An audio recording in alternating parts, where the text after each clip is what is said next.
From Washington, D.C., the swamp itself, this is the week's worst with Allen and Vadum.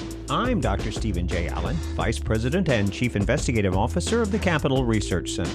And I'm Matthew Vadum, Senior Vice President at Capitol Research Center and Editor-in-Chief of BombThrowers.com. And I'm Jake Klein, Media Producer at the Capitol Research Center, and I'll be moderating this podcast in which we dig through the news for stories that we think are the most outrageous, the most ridiculous, the worst. The Senate version of the American Health Care Act of 2017, with the new title of Better Care Reconciliation Act of 2017, aka the bill to repeal and replace the Patient Protection and Affordable Care Act, also known as Obamacare, has seemingly failed in the Senate. After Senators Mike Lee and Jerry Moran joined Rand Paul and Susan Collins in their opposition to the bill exceeded the 2 no votes with which it could still pass. Senate Majority Leader Mitch McConnell thus pulled the bill and instead introduced the Obamacare Repeal Reconciliation Act, which would be a partial repeal of Obamacare but with no replacement, instead providing a 2-year delay to figure out replacement before repeal would go into effect. However, 3 Republican senators have already announced their no votes, leaving the repeal of Obamacare seemingly stalled. So, Matthew, Steve, did you guys support the bill, and why or why not?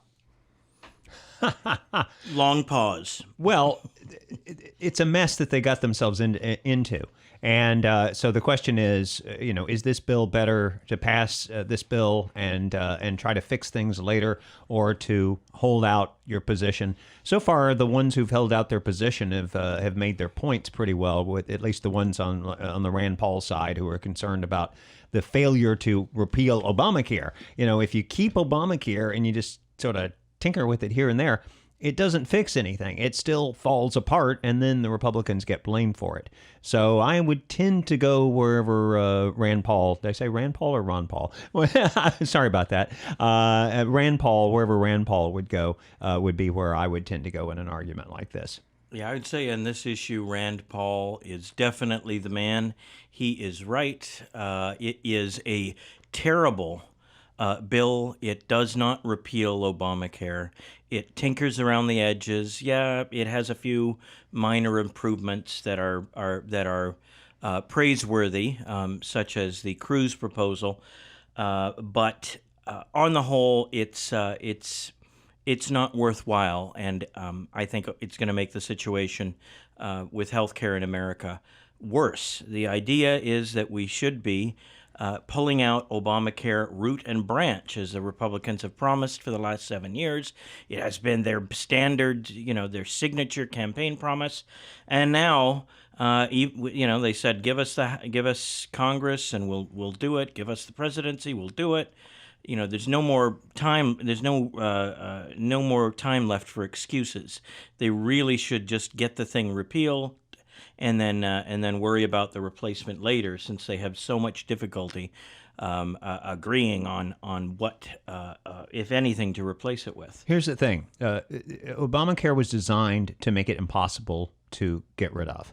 It's kind of like a cancer in there that in a part of your body where if you removed the cancer, you would kill the patient. And that's what this is. It's set up to shift people onto Medicaid so that then they form an army of lobbyists for keeping the mess that we're in. It's designed with one cross-subsidy after another. By that I mean picking the pockets of one group of people to help another group of people, except no matter who you are, you're in one of the groups at least where the pockets are being picked, and you're in one of the groups at least who are benefiting from the pockets being picked. And if you can keep the focus, if you're the supporters of Obamacare, keep the focus on the benefits people receive, but not really remind them of the costs, then everybody's going to, be... In that sense, wouldn't you agree it is a politically brilliant plan? It's this ticking time bomb that looks like a box of chocolates, basically. So they know how bad it is, but they don't want to get rid of it because they only see the good things in it. Maybe that's a cheesy analogy, but I think it works here. And when the president says something like, well, let Obamacare fail, what he means is let it proceed on its natural course. Of course, the other side will use that to show, oh, no, it's only failing because of Donald Trump and the Republicans. But yeah, it was put together in a totally haphazard, ridiculous way. We've discussed this before. The fact that the Democrats had lost their 60-vote majority in the Senate by losing the the Senate election in Massachusetts, and that got them down to 59 votes. And the Republican candidate had won in Massachusetts by saying, "I want to be the vote that kills Obamacare." And so the Democrats simply ran through the sort of rough draft that had been written by insurance companies, and that became the system. And it's one of the reasons it's designed to fail is you have to perpetually bail out the insurance companies. Surprise. Okay, but so the bill might not be perfect. It is clearly just a revision of the Affordable Care Act that is a somewhat more Republican version of it. But now we have nothing. Nothing's gone through. We are left with Obamacare. So even if the bill wasn't perfect, I mean, shouldn't Republicans have come together to do what they said they were going to do and, pass some form of repeal and replacement?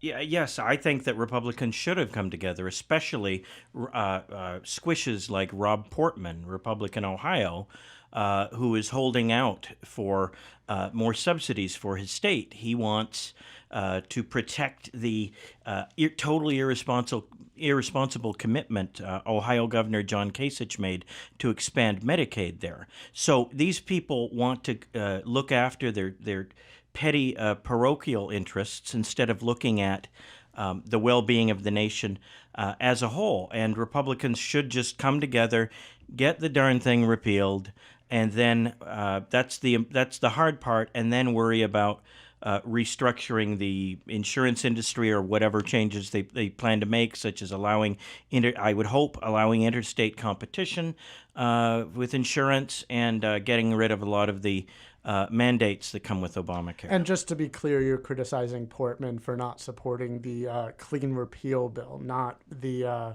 American Health Care Act bill. I am criticizing him for not supporting straight repeal. That's correct. Yeah, that's right. I mean, we seem to be focused on the few that are there fighting for complete repeal, with the exception of Susan Collins, I guess, and Portman. And the fact is, it's the people who aren't for the complete repeal who were the problem. And then it's the Democrats. And the reason, this is what happens when you control the media. You're able to focus on, if there are three factions and they're at a standoff, then you blame it on the faction you don't like, the one you don't like the most, at least. I remember for years, political scientists had this theory that Americans wanted divided government. So people would vote for one party for Congress and they'd vote for a different party for the White House. But then if you go back and actually look at the numbers, what it showed was that most Americans wanted unified government. Most people voted either for Republicans to have both the Congress and the White House, or for Democrats to have both the Congress and the White House. And there was that little faction in the middle that kept switching back and forth. So it wasn't that most people wanted divided government. There was a tiny faction in the middle that happened to be the swing vote. So the reason I mention that is it's kind of a misguided sort of grand unified theory, isn't it? Right. And so in this case, where are the Democrats?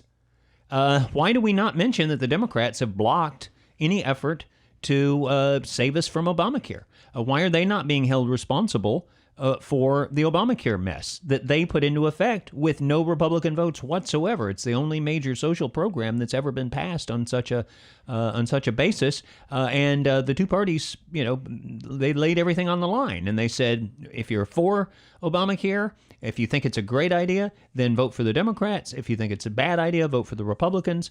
And so, why are we now focused on the Republicans as a problem, when the reason you need those last few Republican votes is that you don't have any Democrat votes?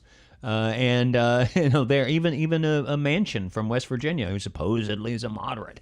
You can't rely on him. So where are those folks? What happened to the Democratic Party that they seem to not care anymore about fixing the healthcare system, and they want to maintain the political legacy of Barack Obama above everything else? To be fair, I mean, I don't think they see it that way. I think they probably genuinely support the Affordable Care Act and don't wish to see it replaced with the Republican proposal. They support those higher premiums and those higher deductibles that are killing in the killing of small business and all those things. They're like politicians. They point to the people, and there are people who would be dislocated if Obamacare were to be repealed. That is to say, you would have to come up with a replacement system, but to deal with their problems that they've now come to expect the government to take care of them on. But that's okay. You could actually do that with a very small program. It's only about 3% of the population that's not already covered for, say, pre-existing conditions. And can't afford health care because of that. You're talking about 3% of the population, because remember, we already have programs for poor people, and we have programs for older people and so on, and other health care programs, the federal government. And we're only talking about the people who weren't covered or wouldn't be covered by those other programs. Well, to be clear about why Democrats have not been supportive of these proposals, as well as why moderate Republicans, especially Susan Collins, are not getting on board. Don't call her a moderate. What would you call her? Oh, big government Republican if you want to. Rhino, sure. Whatever term you want. But I don't like moderate is like a favorable term to a lot of people, and that's not what these people are. Sure, that's fair enough. He's trying to be nice. He's a nice guy, Steve. But the reason was largely CBO forecasts about what this bill's effect might be. So CBO estimates show the number of uninsured would vastly rise under the American Health Care Act / Better Care Reconciliation Act. By 2026, an estimated 49 million people would be uninsured, as opposed to 28 million under current law. Full repeal without replacement would obviously have even worse forecasting. How can we support something that leaves millions of people without health insurance? I thought the problem was people not getting health care. And now we're talking about people being insured or not being insured. That was created by the ultimate Rhino group, which was the U.S. Chamber of Commerce, which over the years, at times it has been pro-free market, but other times it's been representative of crony capitalism. And they wanted to come up with a government system that bailed out big companies that had made long-term health care commitments to their workers and to their retirees. And so they teamed up with Families USA, which is one of the more obnoxious lefty groups. They're the ones who had the buses that traveled the country lobbying for Hillary care back during the Clinton administration. And the Chamber of Commerce teamed up with them to promote this idea that what matters is whether you're insured or not. Well, actually, what matters is, from a humanitarian standpoint, is do you get health care? And so now so this is how the argument is rigged. Because if it's about whether you get insured, well, Obamacare solves the uninsurance problem by forcing you to buy health insurance. So let's solve the homelessness problem, by forcing all the homeless people to buy homes. Wouldn't that solve it? Of course, it would be a disaster. And then when the lobbyists got in and they said, well, while we're having everybody forced to buy a house, everybody's house has to have a chandelier, and everybody's house has to have a hot tub, and everybody's house has to have the following thing, because that's what they did with Obamacare. They put in all sorts of things that the bureaucrats and the politicians wanted people to have to pay for, and they included them in either directly, mainly by putting the sort of and other things clause in there, and then allowing the bureaucrats to special benefits for unions too. And special benefits for unions because they were going to be taxed on their Cadillac, so-called Cadillac plans, which is another way of saying the high-quality healthcare plans for which they had negotiated and had as far as I'm concerned, and I'm not the biggest fan necessarily of unions, but they had a perfect right to have, and to do that in lieu of, say, more wages. And they make that decision, and then we're going to stick it to them for it. But no, because they're the unions and they support the Democrats, we'll exempt them. We'll just stick other people. It's all politics. It's all nonsense. We've discussed the idea that pre-existing conditions are like your house being on fire, and if you can wait until your house is on fire and then buy homeowners insurance, then buy fire insurance, well, obviously everybody's going to wait till that point, and then there won't be any premiums being paid to the insurance company, and the insurance company will go bust, except that it can get a government bailout under something like Obamacare, and so something like what the Republicans want to do right now as well. exactly. So I it's just it's the kind of system that a smart 10-year-old would not sign off on, and yet that's what we're, I guess, stuck with. Yeah, I don't know how Obamacare dealt with bailout funds for insurance companies, actually, but that is a major problem with the current Republican bill, and the biggest reason that Senator Paul is not supporting it. And one of the things that, by the way, that Marco Rubio, and I've had my differences with Marco Rubio, but at least he focused in during the debate over the last few years on the bailout of insurance companies. Yeah, but there's a $180 billion insurance company bailout fund in the current bill. And the reason that is because it gets rid of the Obamacare individual mandate. And so how are you going to deal with these death spirals? The only way to do that is to put in external funds to bring premiums back down. So we have to bail out the insurance companies who wrote the bill. Karen Ignani was the head of the America's Health Insurance Plans, or AHIP, and she was a long-time, career-long lobbyist for single payer, as it's called, government-run health care, and starting when she worked for Walter Reuther's Committee of 100 for National Health Insurance. And then she ends up at the AFL-CIO, where she's in charge of the health care policy there, promoting this sort of thing. And then she ends up the lobbyist for the insurance companies. So, wow. And then surprise, surprise, the insurance companies end up making out like bandits. They get to be regulated utilities like the electric company and the phone company, especially in the old days when it was very, very corrupt, and you didn't have alternatives like you do with the internet being something of an alternative to the phone company. And so you have this mess that, of course, so the people who created the mess, they're the ones who are going to get bailed out. As far as I'm concerned, there are ways to design the system so that the insurance companies don't get bailed out. For example, let's have a free market system. Let's allow people to sell insurance across state lines. Let's have maximum degree of competition. And then the insurance companies that are good insurance companies and that don't want to be crony capitalists, they're going to make lots of money. And the other ones will fall by the wayside. Yes, I completely agree with that.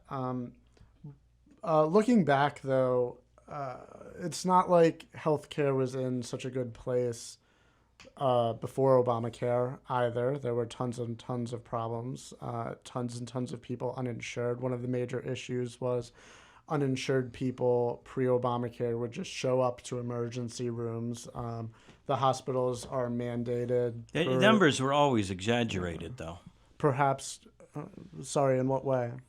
The number of uninsured was always exaggerated. It was not an accurate picture of how many people were uninsured. They kept putting out these figures that during the campaign, the legislative campaign for Obamacare, that kept growing, 20 million, 30 million, 40 million, and it just kept getting bigger and bigger. They would include illegal aliens, and then if you said, oh, so you're going to be covering illegal aliens under Obamacare, they said, no, how dare you accuse us of that? I see. And so I think there's an argument to be made, and they convinced a lot of people that there was a big uninsured people's crisis, but it's not actually clear. And then after they, Steve would be better to speak to this if he remembers it, the way that they rejiggered the system so that it became impossible to accurately count how many people were insured and how many people were uninsured. They Under changed the way the Obamacare, census was asking. They changed the statistical method so that you couldn't make an apples to apples comparison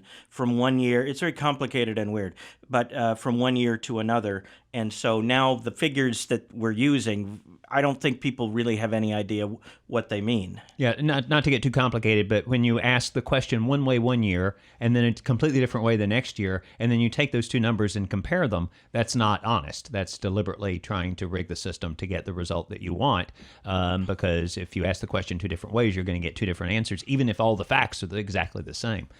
Look, this goes back to, believe it or not, I wrote a paper on this in law school. Okay, so we're talking about during the healthcare crisis of the 70s. By the way, There was a healthcare crisis then, too? yeah, it's amazing. I went back at one point and I did research, and I found that a major American political figure like President Nixon or Senator Edward Kennedy, someone at that level, I found a quote from each year from 1964 onward until I was doing this in the early 90s.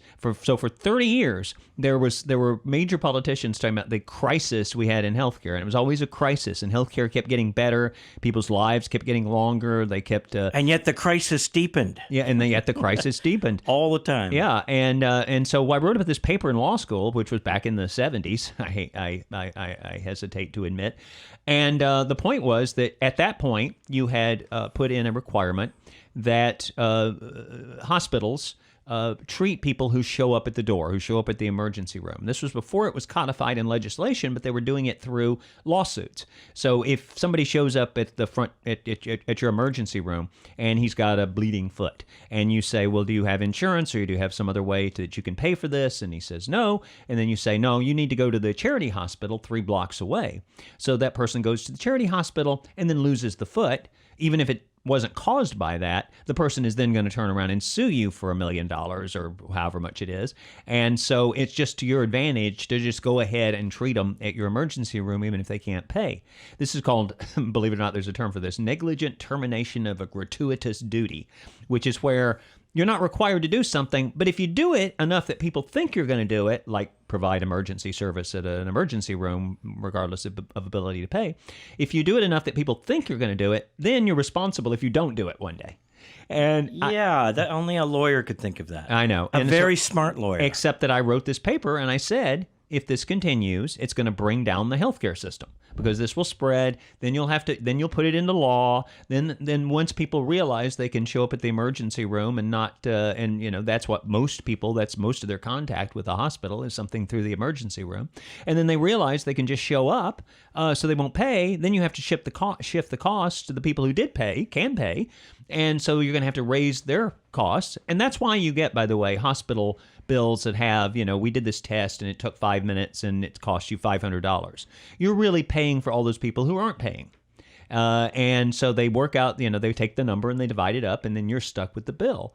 And in the old days, when I covered hospital board meetings, when I was a young reporter, you would always have a discussion during the hospital board meeting of, old Joe and his wife Sue, and they had a premature baby, and it cost hundreds of thousands of dollars to save the baby. And, a guy works at the pipe plant. There's no way that they can afford this, so we're going to write this off. And that's how you handle it. You did it on an individual, a case-by-case basis, so that people who were just, let's say someone who was a drug addict and never got treatment or sought treatment and was willing to put all the costs of that, of the problems from that onto the taxpayers or onto ratepayers or the hospitals, which would have to pass it along to other patients.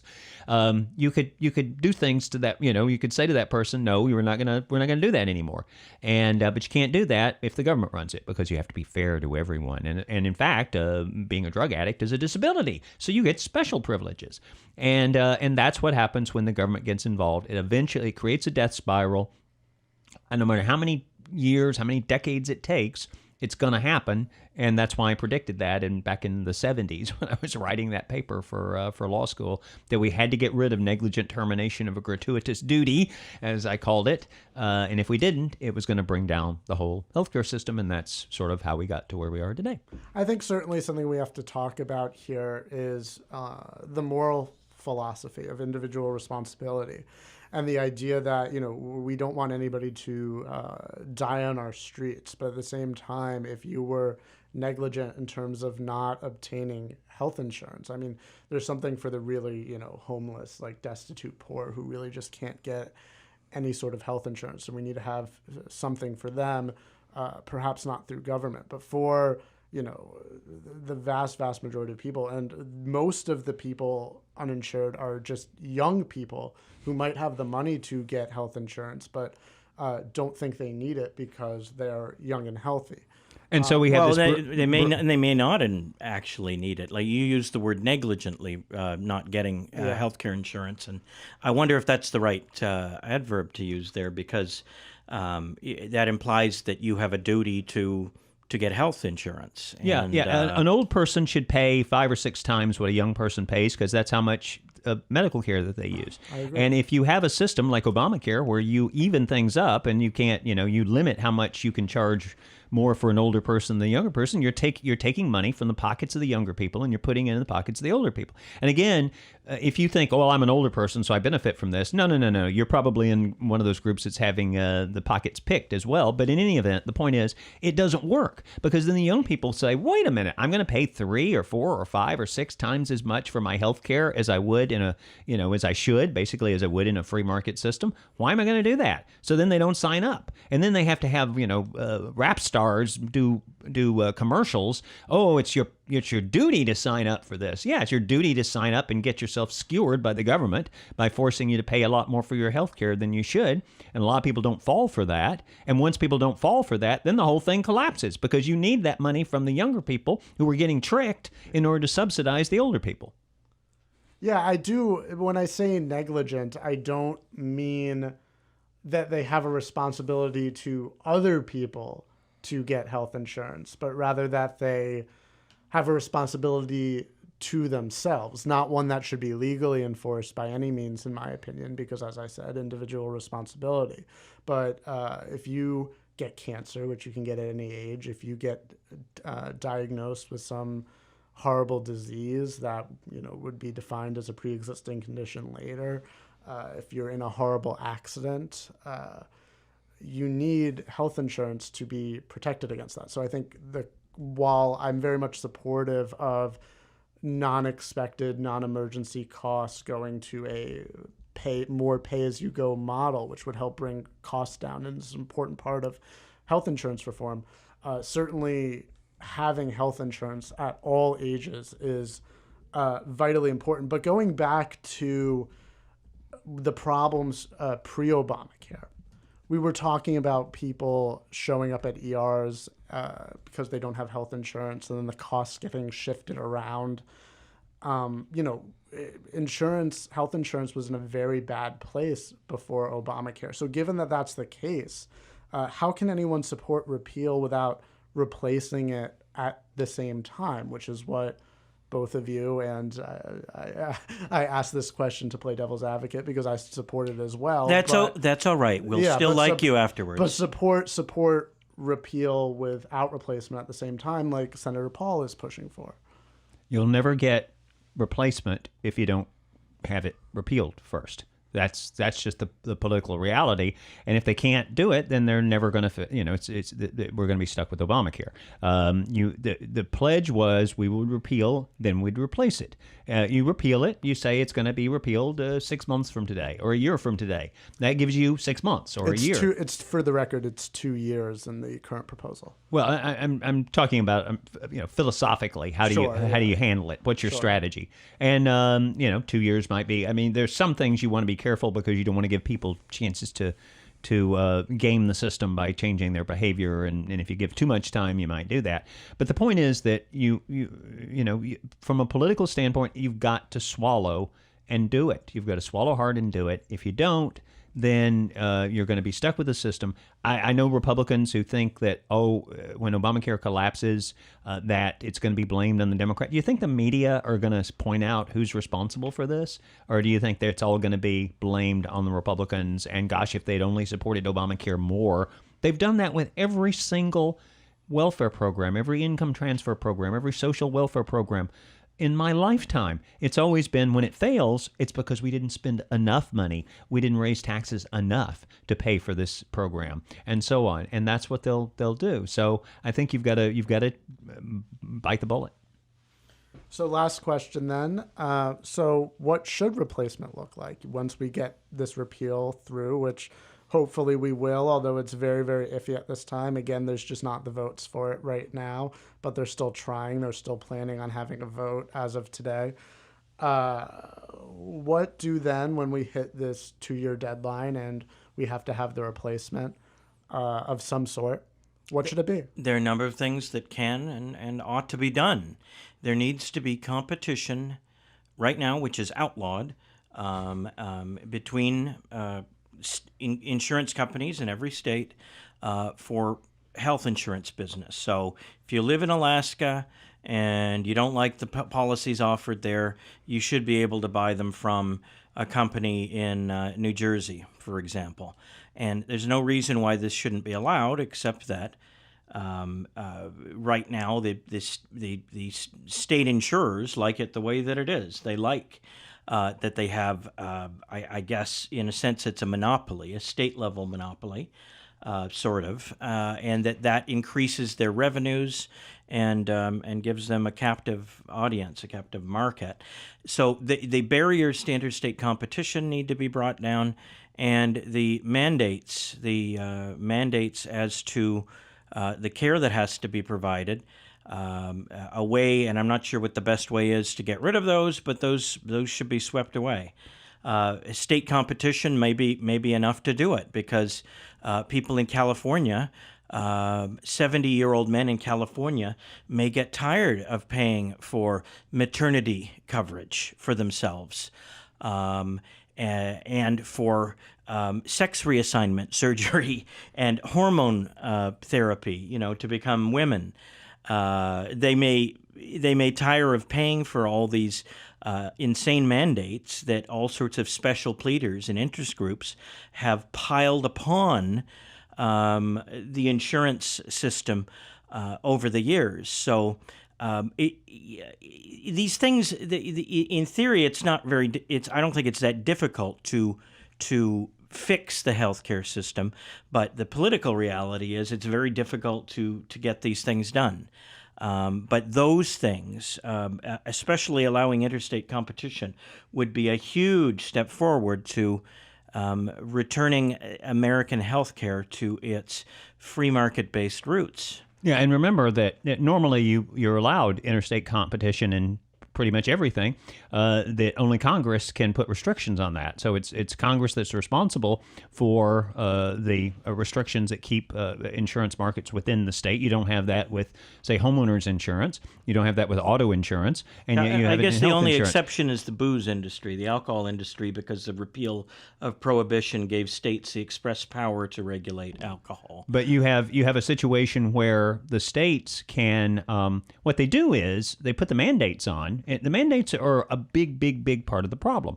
So if you're the chiropractic business, then you go into the state legislature and you make sure that chiropractic is covered. If you're into aromatherapy, if you're into acupuncture, if you're into hair transplants. I mean, there are all sorts of things that in various states are required to be included in health insurance plans.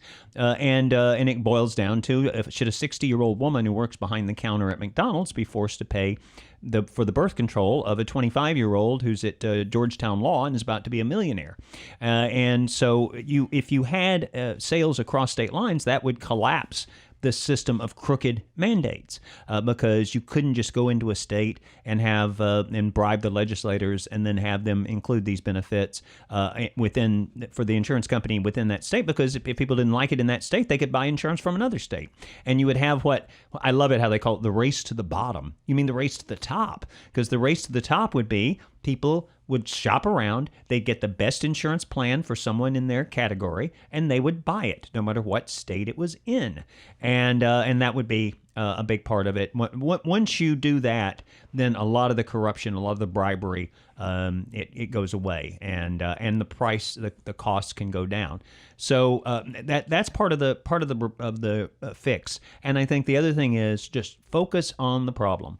The problem is that you have a small number of people who are like myself. I had cancer that was supposedly terminal about 20 years ago, and 25 years ago, and so someone like me might have a hard time getting health insurance. So you have a program so that someone like me who might have a hard time getting health insurance can get it. And people, I have a friend with MS, similar situation. So I'm very sensitive to that. I understand there are folks who can't afford health insurance because of something that crops up, and you should have something to take care of that small number, as I say, maybe 3% of the population outside of the people who are already covered because they're old or they're poor, and go back to solving the problem instead of creating this government monstrosity that tells people what they can have. As long as you have a mandate the government is going to have to decide what's in that mandate. And generally this means, because you don't have individual members of Congress sitting there figuring these things out, what it means is you're going to have bureaucrats do it. And bureaucrats aren't elected by anyone. They're not accountable to anyone. In most cases, we have no idea who they are. And they're making these decisions that under the Constitution can only be made by the elected officials. And we need to get back to a system where the people who make policy are actually the ones responsible to us in the form of elections, and away from having folks who aren't responsible in any way and can go on their merry way, and they can make all kinds of requirements and never pay a price for the damage that's done. And we need to move toward a system like that, as far as I'm concerned. I'd also encourage our listeners to go to our website at capitalresearch.org, where we have an article and a video called Free Market Healthcare Reform, Go Big on Liberty or Go Home, where we have some suggestions of what replacement should look like and what types of regulations that exist in the Affordable Care Act that removing and changing would do a lot of good. I think also just looking at the issues that we have in healthcare broadly, which Obamacare was just some new problems piled on top, but we have had problems with health insurance. Steve, you were just talking about back to the 70s, but even further back, there were FDR-era wage and price controls, which are the reason that people stopped buying health insurance on the individual market, because now employers were incentivized because they could not pay their employees more cash to give them other goods to be competitive in getting good employees. So they started offering health insurance. And that's how we ended up with the system we have today, where the vast majority of people get their insurance through their employer. And that came with a lot of problems. The pre-existing condition problem, when we talk about that, that's a problem that exists because somebody had a lapse in coverage, right? What a pre-existing condition means is that the condition pre-existed to somebody having insurance. And one of the reasons that comes about is somebody loses their job, they change their job, they need to change their insurance plan, but now they have a condition. If the individual market were expanded and we got rid of the incentives to have employers provide health insurance, perhaps, and one of the suggestions we have in this article is maybe employers should give HSA donations or contributions, and that should be encouraged. And that way people would go and shop for their own insurance on an individual market that they could then keep paying for after they change jobs or lose their jobs. And they can have a healthcare plan that follows them their entire lives, which we don't have right now. As well, we have the essential mandates in Obamacare, but there were also some before that, of things that insurance plans must cover. Now, a lot of those things are things that people would not be smart to buy health insurance unless it has them. But some of them, that's not the case. There's lots of expected doctor's visits, expected medical costs that now, because we treat health insurance as if it's a health subscription plan where you're just going to get all your healthcare needs through your insurance plan. Well, all of a sudden we've lost all sorts of competitive factors in healthcare. It's not really insurance. It's more just a prepaid. Yeah, that's exactly. It's a prepaid package of services. That's exactly what I mean by subscription. And so or a PPO, as they call it nowadays, a preferred provider organization plan. Sure. But so what that means is things like regular doctor's visits, expected medical costs, maybe surgeries which are not 100% necessary, or care which people might choose not to get because it's just not the most urgent thing in the world. It's not life-threatening. It's not super serious. I had to have physical therapy a couple months ago that, frankly, I didn't really need to have, but made that choice because the costs were hidden to me. Did they try to chop off your leg to make an extra buck, as President Obama accused doctors of? But there weren't competitive factors at play here. making me choose, okay, this is going to cost me this much. Do I need it? Do I not need it? I'm making that choice, as well as shopping around between different providers of healthcare, deciding, okay, I can get it cheapest from here and not there, so I'll go here. And because we don't have those pressures, because insurance has been mandated to cover all of this stuff that insurance in other fields doesn't cover. I mean, imagine if your car insurance covered oil changes or gasoline. The things, those would skyrocket through the roof because nobody's looking at the prices anymore. So your insurance costs would overall rise, but you're still paying an insane amount through gas. It's just or oil. It's just hidden by that barrier. And so I think that's a really major change that would make a really big difference. And that's why free markets can make a huge difference. And I would just jump in to reiterate what you said about the way we got into a system where people got their health insurance through their employers. I mean, you don't do your car insurance that way. You don't do your homeowner's insurance that way, your life insurance, but yet you do your health insurance. Now, why is that? And as you said, what happened was the government, stupidly, put in wage and price controls. This was the excuse was World War II. And so employers were trying to get around the wage and price controls. They had to in order to stay in business and to get the best employees and so on. And so they would offer health insurance benefits, which weren't considered part of the compensation for purposes of wage and price controls. So they would give health insurance benefits. It was a new interpretation of the tax code. Yeah, and the unions, of course, were glad about this because they were able to then go to their members and say, look, we got you this great new benefit of health insurance. So it was basically the employers and the unions working together, one to get around the law and the other to get credit from their members.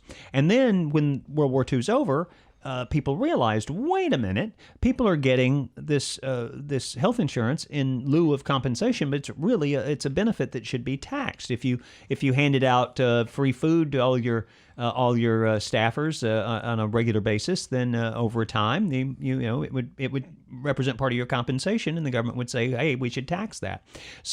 But when they tried to do that, everybody said, no. We like this fact that it's tax-free, that tax-free dollars are used to pay for our health benefits. And so that was the system we were stuck with. Now, that worked okay at a time when the average person stayed at the same job for decades.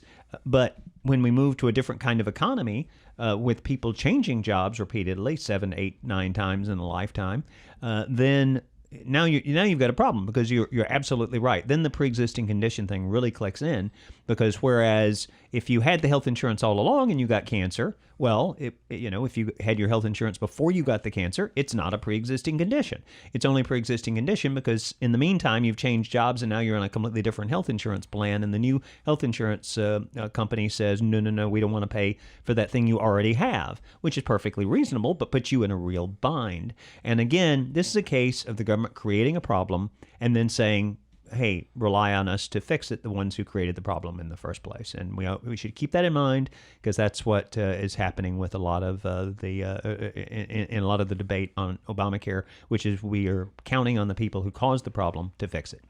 All right, that's our show for this week. We'll be back next week, and we hope you'll join us. If you're not already, please subscribe to this podcast on iTunes and Stitcher, and follow us on social media at Capital Research Center on Facebook and YouTube, and at Capital Research on Twitter. I'm Dr. Stephen J. Allen. And I'm Matthew Vadum. And I'm Jake Klein. Thanks for listening.